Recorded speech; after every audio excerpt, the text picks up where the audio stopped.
কসবাতে police যে শিক্ষককে পেটে লাথি মারছিল সেই অমিত রঞ্জন ভূঁইয়া এই মুহূর্তে আমাদের সাথে রয়েছেন এবং আজকে আর কিছুক্ষণের মধ্যে যে প্রতিবাদ মিছিল শুরু হবে শিয়ালদা থেকে ধর্মতলার দিকে, সেখানে তিনি নিজে খোদ এসেছেন।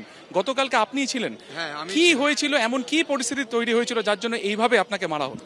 আমরা তো বুঝতে পারছি না, আমরা মানে আমাদের হাতে কোনো কিছু ছিল না। আমরা সামান্য কয়েকটি দাবি যেটা আমরা ক্লিয়ার করতে চাইছিলাম ডিআই অফ স্কুল থেকে, যেটা আমরা কসবা কলকাতাতে অবস্থিত।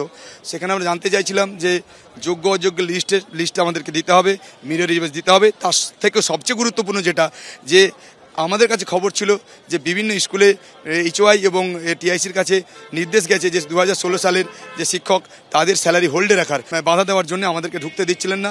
যখন আমরা জোরপূর্বক ওখানে ঢুকি, দিয়ে তারপর মেন গেটের সামনে অবস্থান করি, তখন ওনারা কিছুক্ষণ সময়ের মধ্যেই 15-20 মিনিট সময়ের মধ্যেই আমাদেরকে সরে যেতে বলেন।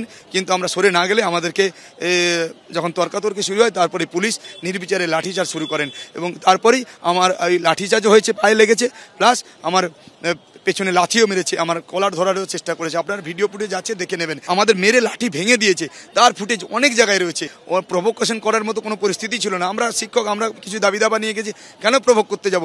ওনারা আমাদেরকে জোর করে চ্যাংদোলা করে যখন সরিয়ে দিতে চাইছেন, লাঠিচার্জ করছেন, তখনই ওই তাড়াহুড়ো ওই পরিস্থিতিটা তৈরি হয়। সবচেয়ে ব্যথা তো এখানে লেগেছে, শুধু আমার লাগেনি, সমগ্র শিক্ষক সমাজের লেগেছে যে পশ্চিমবঙ্গের শিক্ষকের উপরে পুলিশ লাথি মারছে। এর থেকে লজ্জার কি আছে? আমরা জানি না বাঙালি জাতি হিসেবে আমরা কোন দিকে যেতে চলেছি। একেবারে সুপ্রিম কোর্টের নির্দেশে তারা আগেই চাকরি হারিয়েছেন এবং তারপরে গতকালকে তারা যখন কসবার ডিআই অফিসে প্রতিবাদের জন্য গিয়েছিলেন, সেই সময় বেধড়ক মারধর করা হয়। ক্যামেরা শ্যামল জানার সঙ্গে সুকান্ত মুখোপাধ্যায়, এবিপি আনন্দ।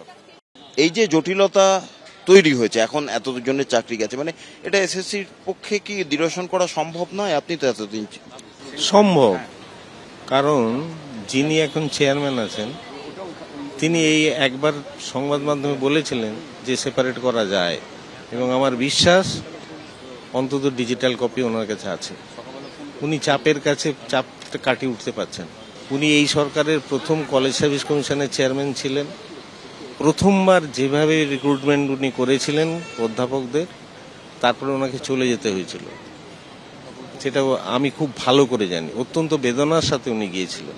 এতগুলো ছেলে, 19,000 ছেলে চোখের জলে ভাসাচ্ছে, যন্ত্রণায় মরছে, তাদের পরিবাররা মরছে, তাদের ছোট ছোট ছেলেমেয়েরা ভুগছে। সেই যন্ত্রণাটা ওনার কাছে বড় হলো না? চেয়ারটাই বড় হলো? সেই সিদ্ধার্থ মজুমদারকে তো আমি চিনি না, তাহলে এই কোন সিদ্ধার্থ মজুমদার? আমি ওনার কাছে আবেদন করছি, সমস্ত দ্বিধাদ্বন্দ্ব কাটিয়ে আপনি যা জানেন, যে মিরাজ কপি আপনার কাছে আছে, সেটা সুপ্রিম কোর্টে জমা দিয়ে যোগ্য অযোগ্য আলাদা করে দিন।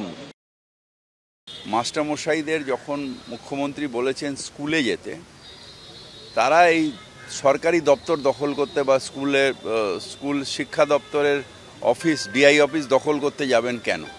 এখানে তো ডিআই অফিস দখল করে যদি আপনি ফাইলপত্র লোপাট করে, মানে ছিঁড়ে ফিরে ফেলেন, কোনো ক্ষতি হয়ে যায়, তখন তো সুপ্রিম কোর্ট বলবে যে আপনারা ইচ্ছে করে সেটা করেছেন, প্ররোচনায় পা দেবেন না। রাজ্যের মুখ্যমন্ত্রী যখন দাঁড়িয়ে আপনাদের সামনে বলেছেন যে এই লড়াইটা তিনি লড়বেন, তার উপরে ভরসা রাখুন।